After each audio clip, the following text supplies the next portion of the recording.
Good morning and welcome to Sunday School for March 5th. My name is Brandon Keaton and I'm the Director of Music Ministries here at First Methodist of Albany.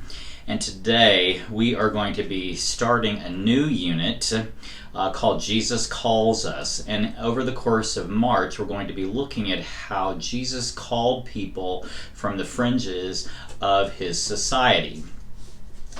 And so today we are going to be looking at one of my favorite passages, and I'm sure it is one of yours as well, the prodigal son. I think this is such a wonderful story, and oftentimes we hear it, and you might start by thinking about, well, who are you in this story? Are you the prodigal? Are you the father? Are you the older brother? There are lots of different possibilities here, and this is one of my favorite of Jesus' parables, and it comes from the Gospel of Luke chapter 15.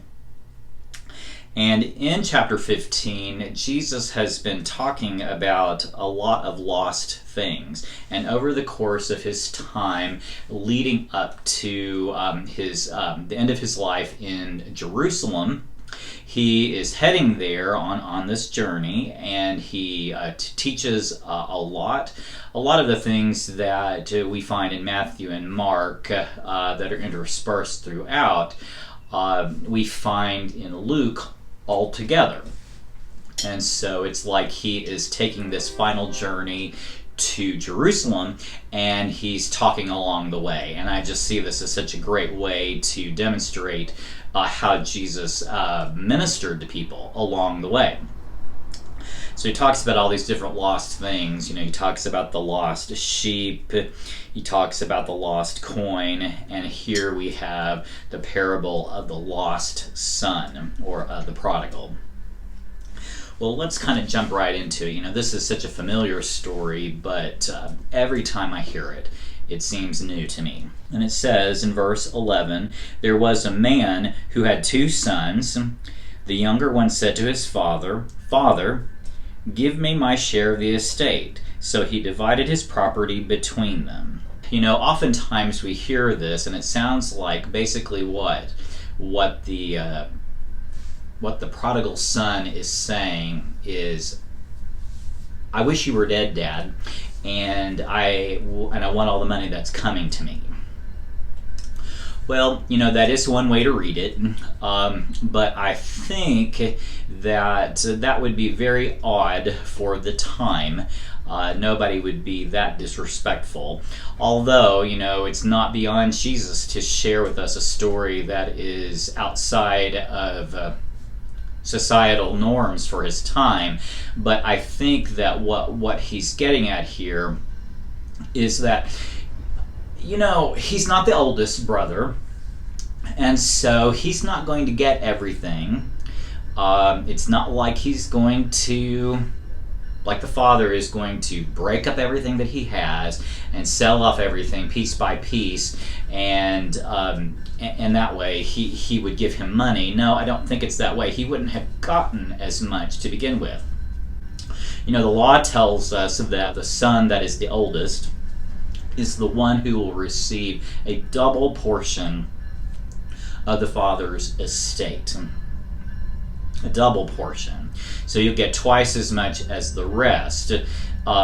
This other brother would get some, but he would not get nearly as much as the older brother. So this is not, "I wish you were dead, Dad." It's just, I really need an advance, and I really kind of want it now. And so it was not nearly as disrespectful as it might seem from the get-go. Verse 13, it says, "Not long after that, the younger son got together all he had, set off for a distant country, and there squandered his wealth in wild living. After he had spent everything, there was a severe famine in the whole country, and he began to be in need. So he went and hired himself out to a citizen of that country, who sent him to his fields to feed pigs. He longed to fill his stomach with the pods that the pigs were eating, but no one gave him anything." Well, of course, this appears that this is in a non-Jewish setting here where this young man has gone. Not only is he living wildly with wicked city women and the like, but these are also Gentiles. So it's all he's kind of lost all of those societal things that would make him somebody. He's lost his Jewishness, that covenantal relationship. He's lost his family. He has lost just about every single thing. And so once he's hit rock bottom, there he is having to do what? Feed the pigs, something that no good law-abiding Jewish man would want to do. It makes you unclean. When he came to his senses, he said, "How many of my father's hired servants have food to spare, and here I am starving to death? I will set out and go back to my father and say to him, 'Father, I have sinned against heaven and against you. I am no longer worthy to be called your son. Make me like one of your hired servants.' So he got up and went to his father." It's puzzling to me. There's oftentimes we will read this, it says he comes to his senses and decides he's just going to go home and be a servant to the household of his father. But notice what he says he's going to do, and then he does it here in just a minute. He says, "Father, I have sinned." He does not say, "Lord, Master, whatever," okay? He still has that same familial bond. Even though he's done all these bad things, he is still the son of this father. Okay? I think that's important. I think it's important. Verse 20 goes on, "But while he was still a long way off, his father saw him and was filled with compassion for him. He ran to his son, threw his arms around him, and kissed him." I want to talk about that for just a minute, too. There has been a lot that has been made of this story and how that a good, law-abiding Jewish father would not run. I want to tell you that if one of my children had gone off and done something awful and then they came back, you better believe I'm going to be running. And I think that we need to see it in that context, that people want to make something about, "Oh no, he wouldn't do this. This is so degrading for that he's done this." That is part of the wonder and the joy of this, is that this father wants to run to see his child. He doesn't want to scold him. He doesn't want to say, "I can't believe what you've done." He's just, "I'm so glad that you're alive and that you're safe." Isn't that what parents do? Isn't it what they should do? I mean, we can have our standards, of course, but number one, we're going to love our children. And so even though he's done all these awful things, he is still his child. And so he wants to express that love. It's not undignified. Or if it is, it's undignified in a way that I want to be. Verse 21, the son said to him, "Father, I have sinned against heaven and against you. I am no longer worthy to be called your son." But the father said to his servants, "Quick, bring the best robe and put it on him. Put a ring on his finger and sandals on his feet. Bring the fattened calf and kill it. Let's have a feast and celebrate, for this son of mine was dead and is alive again. He was lost and is found." So they began to celebrate. So in the midst of all this worry, they have this joy that he is alive again, that he is well and fine. He may have done all these bad things, but at least he's home. Oftentimes we will stop the story there. And it's a perfectly fine place to stop the story because, what was lost has now been found. But I have a feeling, though, that Jesus is wanting to say that there are more things lost than just this one young man. And so the story goes on. Meanwhile, the older son was in the field. When he came near the house, he heard music and dancing, so he called one of the servants and asked him what was going on. "Your brother has come," he replied, "and your father has killed the fattened calf because he has him back safe and sound." Remember, this is the older brother. This is the one who stayed. This is the one who always seems to do the right thing. This is the one who will receive a double portion, at least, of the father's estate when he dies. This is the one who has everything. Well, verse 28, the older brother became angry and refused to go in. So his father went out and pleaded with him. But he answered his father, "Look, all these years I've been slaving for you and never disobeyed your orders. Yet you never gave me even a young goat so I could celebrate with my friends. But when this son of yours, who has squandered your property with prostitutes, comes home, you kill the fattened calf for him." You know, I can understand. Oftentimes I really see myself in this story as the older brother. It's like, you know, we try our best to live right, serve the Lord, do our best that we can, but then it always seems like, well, maybe you don't get the glory for it, or maybe you don't get what you're thinking you should. And you know, which of course is bad. We don't like to think that way. Oh, we don't need any glory. We don't really need anybody to know but the Lord. But sometimes you want people to know. I mean, it's just the honest truth of being a human being.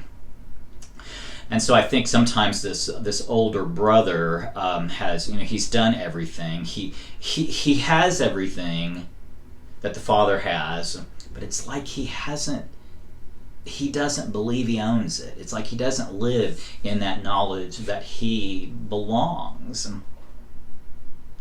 And all he can see is that, well, the father did this great thing for this brother who was a no good, dirty rat. And then here is this older brother who's done everything. It's like you think, why was he doing it? Was he doing it because he wanted to? Was he doing it because he felt obligated? I mean, there are all these kinds of things that go through our minds when we read this. And I think all those things are possible. You know, the father says in verse 31, "My son." Remember, he's calling him his son. Okay, that's important. That familial bond. The father said, "You are always with me, and everything I have is yours." That is the most astonishing thing that the father says. It's more important than bring the fattened calf, all that other stuff. Everything I have is yours. It's already yours. Then he goes on, "But we had to celebrate and be glad because this brother of yours was dead and is alive again. He was lost and is found." So what we see is that, yes, there was this brother who went off, okay, and did all these awful things. But maybe, just maybe, the older brother is the one who is really lost, because he has all of these things right here and doesn't even realize it. Doesn't live like he is a child of this father. How often do we live that very way? How often do we think that we've just got to do all these things and everything will be all right? That's all well and good. But sometimes we just need to acknowledge the fact God's our Father and that He loves us. And no matter what we do, He still wants to be in relationship with us. True, He has the standards that we have to follow. We do. I mean, that's part of relationship. It's part of any relationship. There are boundaries. There are standards. But it doesn't mean that He doesn't love us, that He doesn't care for us. And so here we are, oftentimes living in the world that He has made, but not really thriving in it. You know, I'm reminded of a story, and I've told this many times, but there is a Jewish proverb, a Jewish story that's very similar to this. You know, it's basically where a young man goes out and leaves his family and runs amok and does all this, and then the father is wealthy, and he sends a servant to the country where this young man has been living, and he sees the young man, and the young man is in a bad way, and he really wants to come home. And he tells the servant, I really want to come home, but I just can't. I don't deserve it. I've done all these bad things. I just can't do it.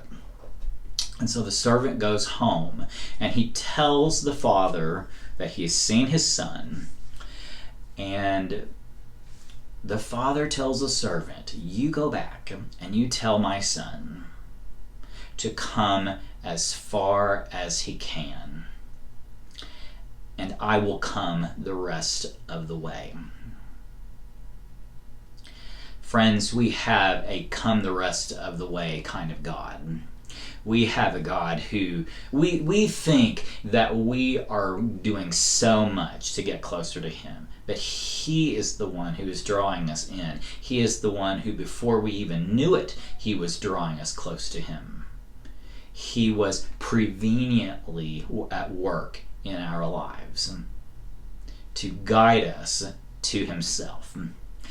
And thanks be to God that we can live in that kingdom that he has built, that we can live in that family, that we are a part of that family, and that he will come as far as he needs to bring us to him. You tell him, and you tell everybody you know, you come as far as you can, but I'll come the rest of the way. Thanks be to God for his indescribable gift. Amen.